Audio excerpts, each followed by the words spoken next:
পশ্চিমবঙ্গে বিধানসভা নির্বাচনের ভোট গণনা চলছে। এখন পর্যন্ত 203টি আসনে এগিয়ে রয়েছে বিজেপি, আর তৃণমূল কংগ্রেস এগিয়ে 84টি আসনে। জয়ের আভাস পেয়েই উল্লাসে মেতেছেন বিজেপির নেতাকর্মী এবং সমর্থকরা। সেই সঙ্গে আগ্রাসীও হয়ে উঠেছেন তারা অনেকেই। কয়েক জেলায় হয়েছে সংঘর্ষ, হামলা, ভাঙচুর। দক্ষিণ 24 পরগনার ফলতা আসনের ভোট বাতিল হওয়ায় রাজ্যটির 294টি আসনের মধ্যে 293টির ফলাফল ঘোষণা হবে। এদিকে তামিলনাড়ুতেও চলছে ভোট গণনা। সবাইকে তাক লাগিয়ে রাজ্যটিতে এগিয়ে রয়েছে মেগাস্টার থালাপতি বিজয়ের দল টিভিকে। ধারণা করা হচ্ছে ক্ষমতাসীন ডিএমকে শিবিরকেই বড় ব্যবধানেই পেছনে ফেলবে নতুন এই দলটি। ভোট গণনা চলছে কেরালা, আসাম এবং পুদুচেরিতেও।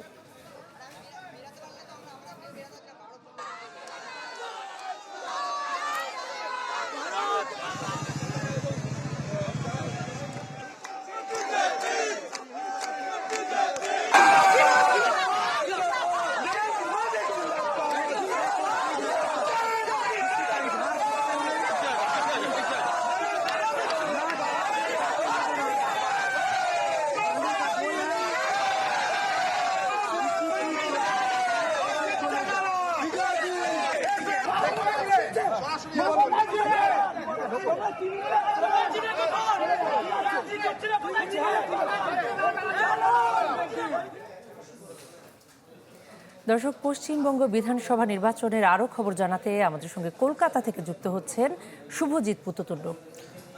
শুভজিৎ, মোটামুটি মোটা দাগে তো বিজেপি এখন পর্যন্ত বেশ বড় ব্যবধানে এগিয়ে রয়েছে। একটু সবশেষ চিত্র জানতে চাই, পাশাপাশি আইন শৃঙ্খলা পরিস্থিতিটা যদি বলেন আমাদের। যতক্ষণ আপনারা লিঙ্ক করছিলাম আমি সেটা শুনছিলাম, আপনারা বলছিলেন বিজেপি 203টা আসনে গিয়ে, যতক্ষণ লিঙ্ক করা শেষ তখন আমি কথা বলছি বিজেপি তখন 207 আসনে এগিয়ে রয়েছে নির্বাচন কমিশনের তথ্যমতে, এবং তৃণমূল কংগ্রেস দেশে আসনে গিয়েছিল তারা এই মুহূর্তে 80টি আসনে আরো কমে তৃণমূল কংগ্রেসের আসনে। মূলত ভবানীপুরে এখন পর্যন্ত ভোট গণনা বন্ধ আছে, সেখানে বিজেপি এবং তৃণমূল তারা ভোট কেন্দ্রের মধ্যেই মারামারিতে লিপ্ত ছিল এমন খবর আছে। বিজেপির এজেন্ট সে বলছে পাঞ্জাবি ছেড়ে দেওয়া হয়েছে একদম বুথের মধ্যে, এবং নির্বাচন কমিশন এই পরিস্থিতি সামাল দিতে আপাতত সেখানে গণনা বন্ধ করে রেখেছে। এই ভবানীপুর সাখাওয়াত কেন্দ্র ছাড়া বাকি সব কেন্দ্রেই কিন্তু গণনা স্মুথলি চলছে। এক এক জায়গা থেকে যে রেজাল্ট সেটা বার হয়ে আসছে, যেটা ট্রেন্ড আমরা সকাল থেকে বলছি এগিয়ে আছে এগিয়ে আছে এগিয়ে আছে, মানুষ অনেকটাই বুঝতে অসুবিধা হচ্ছিল যে জিতেছে কিনা। হ্যাঁ, জেতার যে কার্যক্রম সেটা কিন্তু 2 ঘন্টা আগে থেকেই শুরু হয়েছে, এবং নির্বাচন কমিশন একের পর এক কেন্দ্র সেখানে কিন্তু জয় ঘোষণা যেগুলো তারা শুরু করেছে। যে প্রার্থীরা রয়েছে তারা তাদের সার্টিফিকেট নিয়েই একেবারে কেন্দ্রগুলো ছাড়ছে। আজ রাতে অর্থাৎ মমতা বন্দ্যোপাধ্যায় যদি দেখা যেতে পারে হয়তো কিছুক্ষণের মধ্যেই তার যদি হার স্বীকার করে নেয়, যদিও তিনি হার স্বীকার করেননি, তিনি যেহেতু নিজেই প্রার্থী, তিনি ভবানীপুর কেন্দ্রে এখনো বসে আছেন। ভবানীপুর কেন্দ্রে তার ব্যবধান 16 রাউন্ডের শেষে অনেক কমে এসেছে।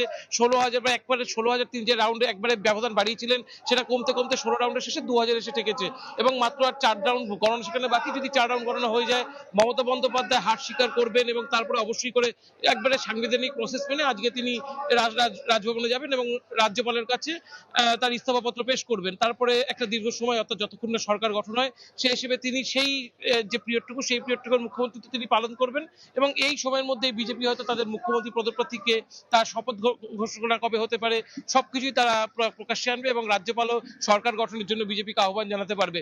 এই সবটাই কিন্তু আগামী 2-3 দিনের যে পালাক্রম সেটা কিন্তু হতে পারে, এবং আজকে দিনভর এখনো পর্যন্ত বিজেপি তৃণমূলের যে দাবি, তৃণমূল বলছে তাদের যেসব ক্যান্ডিডেট এখনো জয়ের দ্বার প্রান্তে আছে তারা যেন বুথ কেন্দ্র না ছেড়ে তাদের জন্য না যায়।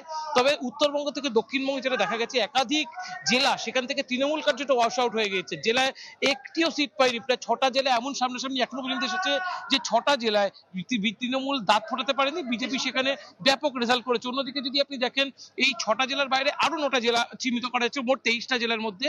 সেখানে তৃণমূল কংগ্রেস তাদের আসন একেবারে মার্জিনালি, মানে কোনোভাবেই তারা দাঁত ফোটাতে তো পারেনি, উল্টে খুবই কম সংখ্যক আসনে তারা জিতেছে যে আসনগুলো তাদের একসময় দখলে ছিল।